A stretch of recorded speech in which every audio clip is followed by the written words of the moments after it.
हाँ, इस प्रकार आपने यह जाना कि दिन का उदय कैसे होता है और फिर जाना कि हम मास का उदय किस प्रकार होता है। अर्थात आप तिथि का उदय और महीने का उदय दो जान चुके हैं। तिथि का उदय होता है एक निश्वास और एक प्रश्वास, इसको मिलकर के हम एक प्राणचार कहते हैं। एक प्राणवाह है और दूसरा प्राणवाह। ये दो प्राणवाह और दूसरा प्राणवाह जिसको हम अपान वाह कहते हैं, ये दो मिलकर के एक प्राणचार होता है। एक प्राणचार बराबर एक तिथि के, अर्थात 36 अंगुल प्राण हृदय से द्वादशांत तक गया, वहाँ संध्या हो गई, दिन पूरा हो गया। अब वहाँ से यही प्राण अपान के रूप में लौटा, 36 अंगुल लौटा और हृदय में प्रवेश किया। यहाँ पर रात्रि का अंत हो गया। इस प्रकार दिन का अंत और रात्रि का अंत, यह 36 अंगुल और 36 अंगुल बराबर एक तिथि, अर्थात एक में दिन, जो प्राण गया था वो दिन था, और जब प्राण लौटा अपान हो गया तो वह रात्रि हो गई। इस प्रकार एक तिथि हो गई। फिर आपने मास को कहा। मास कब हुआ? यही प्राण जब गया और द्वादशांत तक पहुंचा 36 अंगुल, इसको आपने मान लिया कि यह पूरा पक्ष है। तो जिसमें दिन था वह हो गया कृष्ण पक्ष, क्योंकि इसमें चंद्रमा नहीं है, सूर्य है। सूर्य के तेज में चंद्र का प्रकाश नष्ट प्राय है। रात शाम हो गई। अब वहाँ से अपान के रूप में जब प्राण लौटा तो यह अब सूर्य अस्त हो चुका है, चंद्र का समय आ गया है। तो चंद्र उदय हुआ, चंद्र की कलाएँ बढ़ती रही और आकर के जब अस्त होने पर समय आया, उस समय तक पूरी कलाएँ हो गई और यह पूर्णिमा हुई। तो अर्थात जब प्राण लौट आया अपान के रूप में, अपान जब हृदय में आ गया तो इस समय हुई पूर्णिमा। प्राण जब द्वादशांत में पहुंचा तो इस समय हुई अमावस्या। अपान जब द्वादशांत से हृदय तक आया तब हुई पूर्णिमा। इस प्रकार अमा और पूर्णिमा दोनों मिलकर एक मास बना। यह आप जान चुके हैं। इसमें आप यह भी जान चुके हैं कि अमावस्या को होता है सूर्य ग्रहण और पूर्णिमा को होता है चंद्र ग्रहण। आपने यह भी जान लिया है कि इसके नापने का ढंग है 2.25 अंगुल की एक त्रुटि। एक त्रुटि 2.25 अंगुल की, तो यह 16 त्रुटियाँ बराबर 36 अंगुल की हो गई। 16 त्रुटियाँ प्राण का बा है और 16 त्रुटियाँ अपान का बा है। एक एक त्रुटि का संध्या में खर्च, इस प्रकार कुल 30 त्रुटियाँ में यह दिन और रात हुए। 15 का ये तिथियाँ हुई और 15 वो तिथियाँ हुई। 15 कृष्ण पक्ष की, 15 शुक्ल पक्ष की, इस प्रकार एक बार। यह आप जान चुके। अब आप जानिए वर्षोदय कैसे होता है। अब इसी प्राणवाह को प्राण हृदय से उदय हुआ और चला, यह 36 अंगुल पहुँच करके द्वादशांत पे पहुँचा। इस पूरे को हमने एक अयन माना। ये एक कृष्ण अयन हो गया। और फिर दूसरे को हमने माना कि वहाँ से ये प्राण जब लौटा और यहाँ हृदय तक आया अपान के रूप में, तो ये हुआ दूसरा अयन। इस प्रकार ये दो अयन हो गए, उत्तरायण और दक्षिणायन। पहले उत्तरायण हुआ, फिर दक्षिणायन। तो आपने ये माना कि जिस समय प्राण हृदय से उदय हुआ उस समय मकर की संक्रांति होगी, क्योंकि मकर से प्रारंभ होता है अयन, अर्थात पहले होती है मकर संक्रांति, फिर मकर से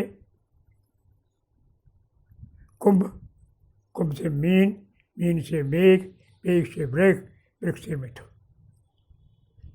तो मकर, कुंभ, मीन, मेघ, वृष और मिथुन, ये 6 संक्रांतियाँ इस प्राण वाह में हो गई। अर्थात प्राण जब हृदय से चला और प्राण जब द्वादशांत तक पहुँचा, इसलिए 6 संक्रांतियाँ। और जब द्वादशांत से प्राण अपान के रूप में वापस लौटा तो फिर 6 संक्रांतियाँ। इस प्रकार से पूरा वर्ष हो गया। एक संक्रांति बराबर 1 माह है, इसलिए 6 संक्रांति बराबर 6 माह है। तो 6 माह हमने माने प्राणवाह में और 6 माह माने हमने अपान वाह में। कुल मिलाकर के जो प्राणचार हुआ एक, उस प्राणचार में हमने 12 माह माने। इस प्रकार ये 12 महीने का एक मास हो गया। अब इसको जरा बारीकी से देखें, 1 माह कितना बड़ा होगा, नापेंगे कैसे? तो आपको पता है कि 6 अंगुल में एक माह हो जाएगा, 6 अंगुल में दूसरा मास हो जाएगा, 6 अंगुल में तीसरा हो जाएगा। 6 क्योंकि 36 अंगुल है, इसलिए 6 माह हो जाएंगे। अब 6 अंगुल में 1 मास हुआ तो ये प्रत्येक 1 अंगुल की जो दूरी हुई वो कितने दिन की हो गई? 1 तिथि की।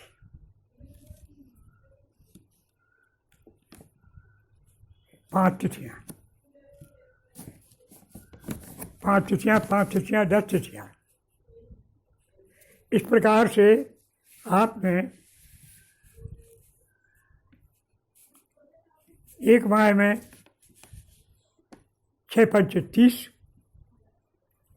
6 अंगुल है, 30 तिथियाँ हो गई, 5 तिथियाँ हो गई 1 अंगुल में, तो 6 अंगुल में 30 तिथियाँ। यह हुआ परिमाण। इस प्रकार से आपने पूरे वर्ष को 360 दिनों को नाप लिया।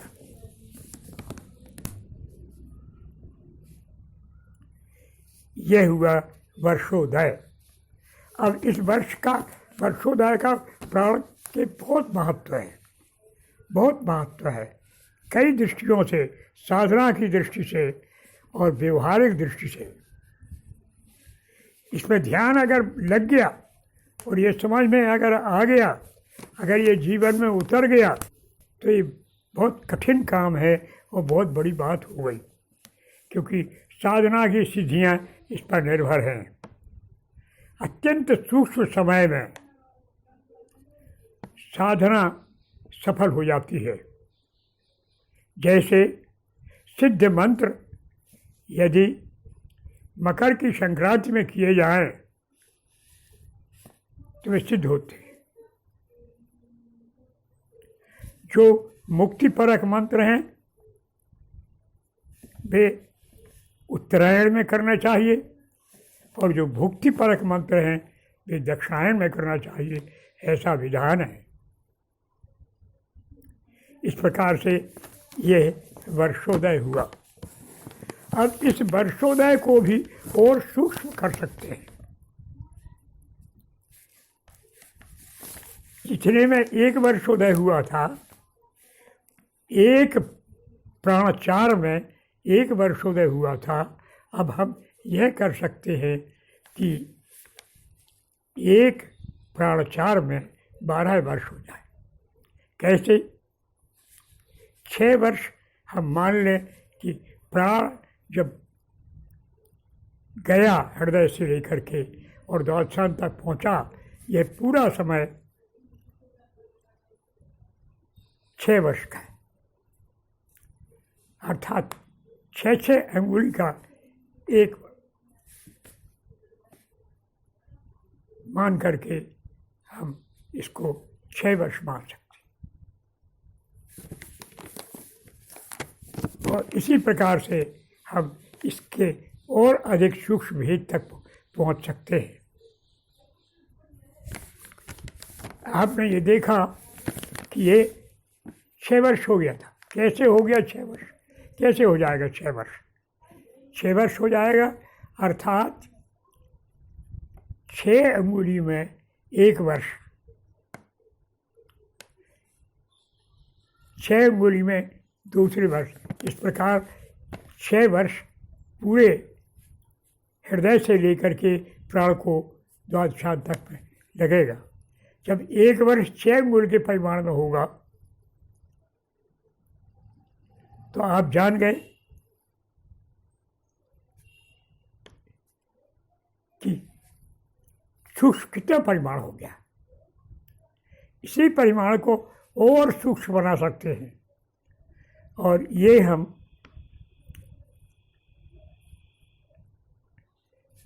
साठ वर्ष का कर सकते हैं। यहाँ तक है पहुँच मानव शरीर की और मनुष्य के योगियों के ध्यान की।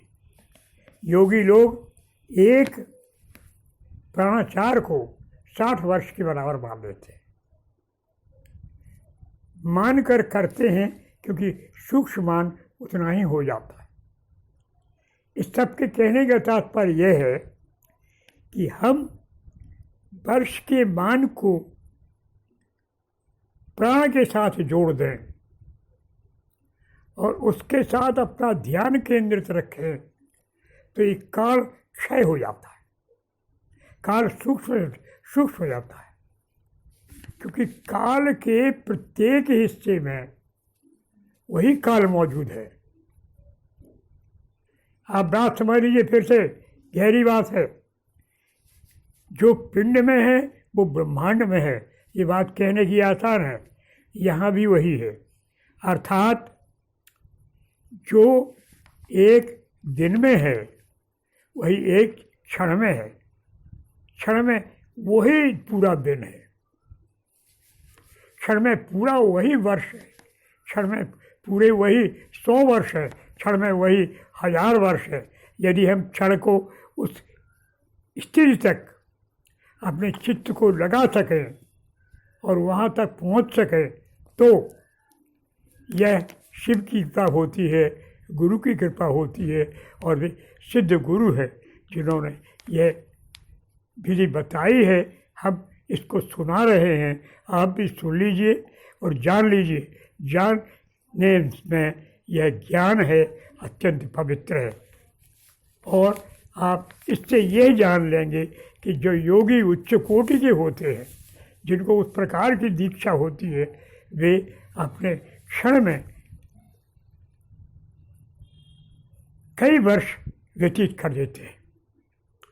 उनका ध्यान जो कहते हैं कि 10 सहस्त्र वर्ष लगा, वो 10 सहस्त्र वर्ष नहीं, वे एक कल्प तक ध्यान में जा सकते हैं। क्योंकि समय के सूक्ष्म भाग में उनके पहुंचने की स्थिति हो गई है। आपने यह जाना, यह पवित्र विषय है, इसको जानिए और जानकर समझिए कि यह सम्मित है, जो काल के रूप में व्यक्त है और सम्मित ही हमारे शरीर में व्याप्त है। उस सम्मित को हम जानें, अनुभव करें, बार बार करें। वही धड़क रही है, वही बोल रही है, हम सब वही यह अजबा जब कर रही है। उसको जानें, समझें, अनुभव करें और उसके अनुभव करने से हम शिव का साक्षात अनुभव करेंगे। हम आणव मल से दूर हो जाएंगे, आणव योग में पहुंच सकेंगे। ये बात पूरी हुई।